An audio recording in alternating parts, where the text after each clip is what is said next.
You know, sometimes a friendship between nations doesn't crash with bombs, not with wars, not with fights. It breaks with a single conversation, a meeting that goes wrong, a moment when someone refuses to shake hands.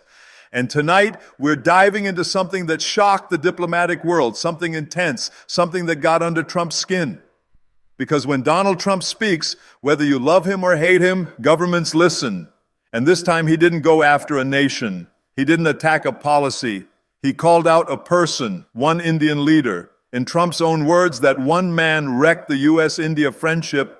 So who is this individual? What happened in those private government meetings? And how did a single moment of standing firm shift the direction of a major alliance? This isn't just about international relations. This is about pride, respect, influence, and the emergence of an Indian foreign policy that won't bow down. This is about one diplomat who stood his ground and forced America to pay attention. So stay locked in, turn your focus up, and stick with this until the finish. Because once you understand what really went down, you won't see U.S.-India relations the same way ever again. It wasn't that long ago when the world saw India as a developing nation, a nice way of saying not important. They saw packed cities, economic challenges, and political mess. What they didn't see was something much more dangerous, a drive to climb up. Today, India isn't just playing in the global economy, it's leading parts of it. According to the International Monetary Fund and World Bank reports, India stands as the fastest growing major economy on the planet. Its economic growth is outpacing world powers like Germany, Japan, and yes, even the United States. While other nations are dealing with economic slowdowns and stagnation, India's investing, constructing, and expanding.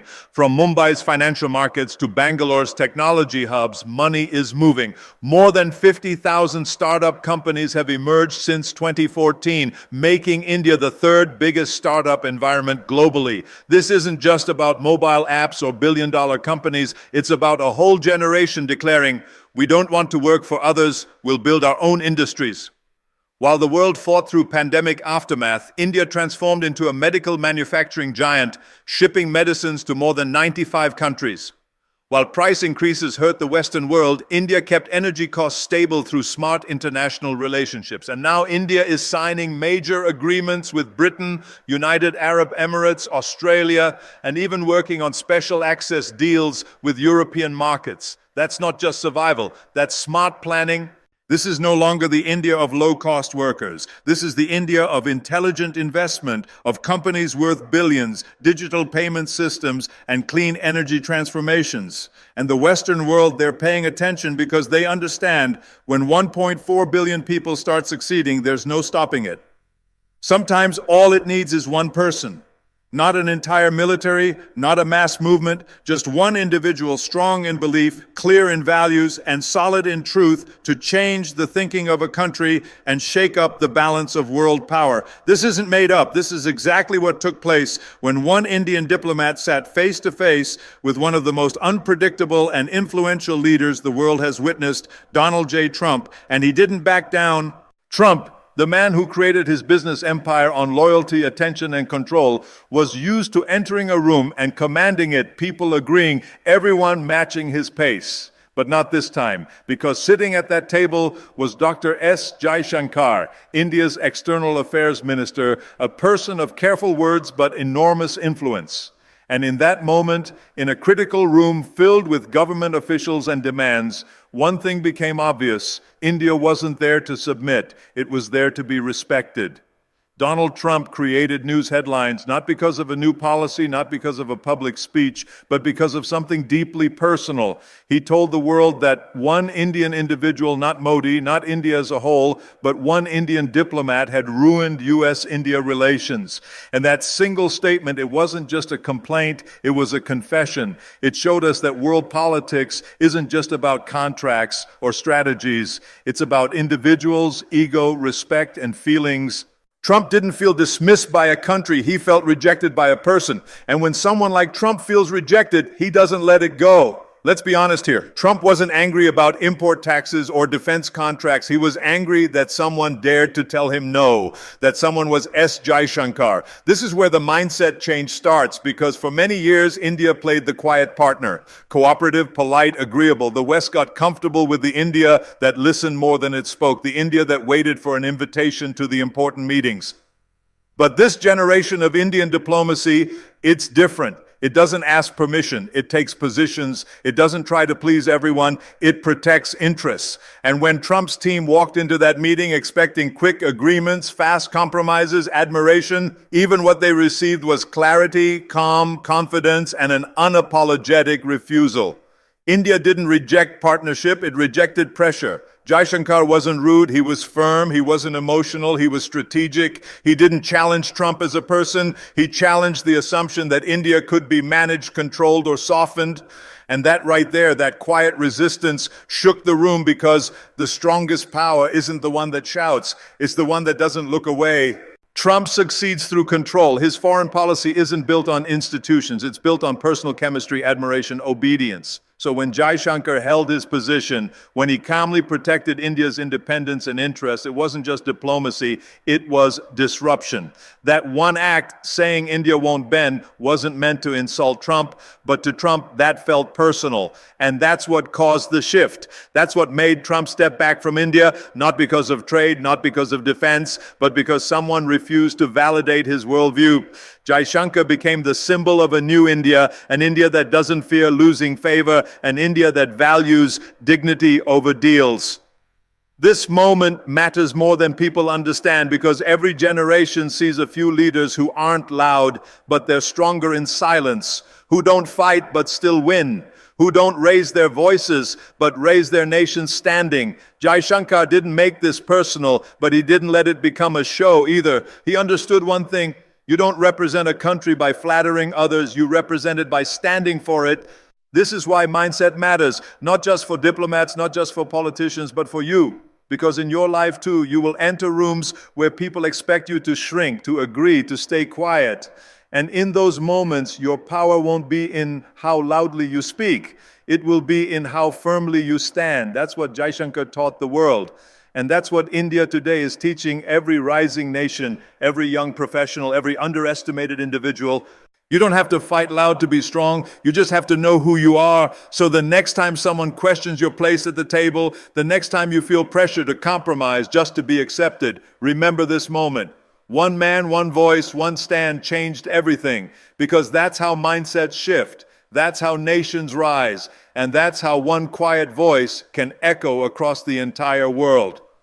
Trump's method of operating isn't secret: loyalty, respect, admiration, or get out. And if someone challenges that, he doesn't just walk away, he remembers, he reacts. What we witnessed wasn't just a policy break, it was an emotional shift.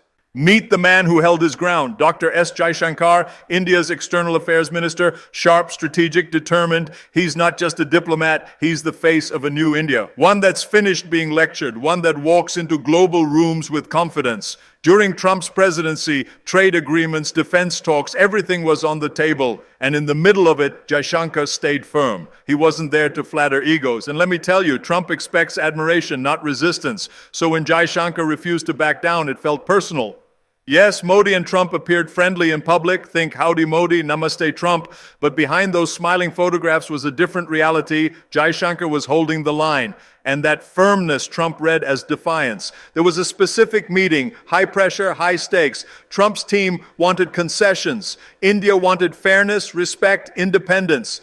Jaishankar said no on tariffs, on technology transfers, on defense purchases. India wasn't going to be pushed around. And Trump didn't just see that as policy resistance. He saw it as a personal rejection. From that moment, the atmosphere changed. Trade deals got blocked. Defense agreements stopped moving. Public smiles, private distance. Eventually, Trump blamed one man for the breakdown. Here's the reality. After 2020, the friendship started to crack publicly too. The U.S. removed India's GSP trade benefits. America first clashed with Atmanirbhar Bharat, a self-reliant India. Washington wanted more access, more control. India said, not at the cost of our independence. And that rubbed people the wrong way, especially on defense. India purchased the S-400 missile system from Russia. The U.S. threatened sanctions. India stood firm. Then came Ukraine. The West wanted condemnation. India chose neutrality. Strategic autonomy wasn't a slogan. It was a red line. This isn't the India of the 1990s. This is confident diplomacy. No more being talked down to. India isn't asking for a seat at the table. It's taking it. This was supposed to strengthen the alliance. What happened instead? A breakdown. The room grew tense, the trust broke, and even though public smiles remained, both governments knew something had shifted. Trump walked away feeling disrespected. Jaishankar walked away standing taller. It wasn't war, it wasn't sanctions, it was ego versus sovereignty. Two forces, two mindsets, and one unforgettable confrontation. Global politics isn't just policy, it's people. It's emotion. Trump didn't like to be challenged. Jaishankar wasn't there to flatter. One wanted a deal, the other demanded respect. So here we are, looking back at a moment that could have strengthened a global alliance, but instead nearly broke it. All because two men, both powerful, both unwavering, collided. Trump fueled by loyalty and ego, Jaishankar powered by principle and strategy. This wasn't about policy failure, it was about one individual refusing to shrink. And that refusal echoed across the world. But let's dig deeper into what this really means, because this story isn't just about Trump and Jaishankar. It's about a changing world order. It's about what happens when rising powers refuse to play by old rules. For decades, American foreign policy worked on a simple formula. America offers partnership. Other countries accept gratefully. America provides security. Other countries provide loyalty. America leads, others follow. This system worked because America was so much more powerful than everyone else. But that world is ending. Today's India has choices. It can buy weapons from Russia, oil from Iran, and technology from Europe. It doesn't need to depend on America for everything. And when you don't depend on someone completely, you don't have to accept whatever they offer. This new confidence isn't just about economics, it's about identity. Modern India sees itself as an ancient civilization that's reclaiming its place in the world. It's not trying to become America or China, it's trying to become the best version of India. This India doesn't see partnership as submission, it sees partnership as mutual benefit. It doesn't see friendship as agreement on everything, it sees friendship as respect for differences. Jaishankar embodies this new thinking. When he sits across from American officials, he's not representing a country that needs American approval. He's representing a country that wants American partnership, but only on equal terms. This drives people like Trump crazy, because Trump's whole approach is based on being the dominant partner, on being the one who sets the terms, on being needed more than he needs others. But India's message is clear. Those days are over, at least with India. Now, some Americans see this as a threat. They see rising India as competition. They see Jaishankar's firmness as ingratitude. They think India should be grateful for American friendship and accept whatever terms America offers. But that's old thinking. Smart Americans understand that a confident India is actually better for America. A weak partner who only says yes isn't really a partner at all. They're just following orders. A strong partner who sometimes says no, who has their own opinions, who brings their own strengths to the relationship, that's a real partner. That's someone who can help America deal with challenges like China's rise and global terrorism. The question is whether American leadership can adapt to this new reality.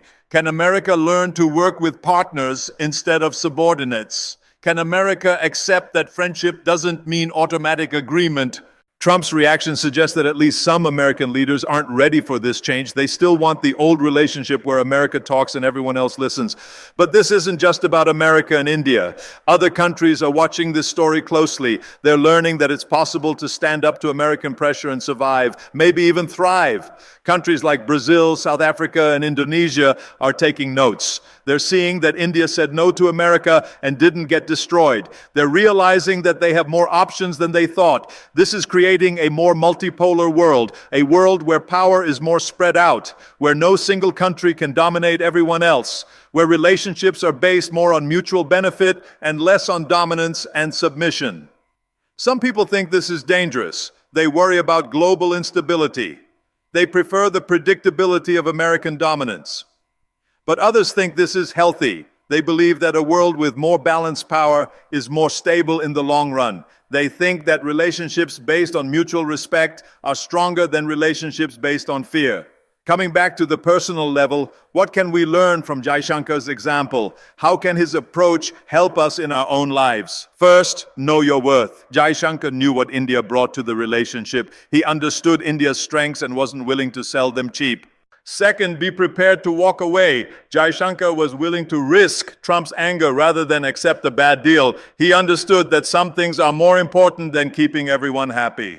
Third, stay calm under pressure. Even when Trump was clearly frustrated, Jaishankar remained professional and focused. He didn't get emotional or defensive. Fourth, stick to your principles. Jaishankar had clear red lines and he didn't cross them, even when it would have been easier to compromise.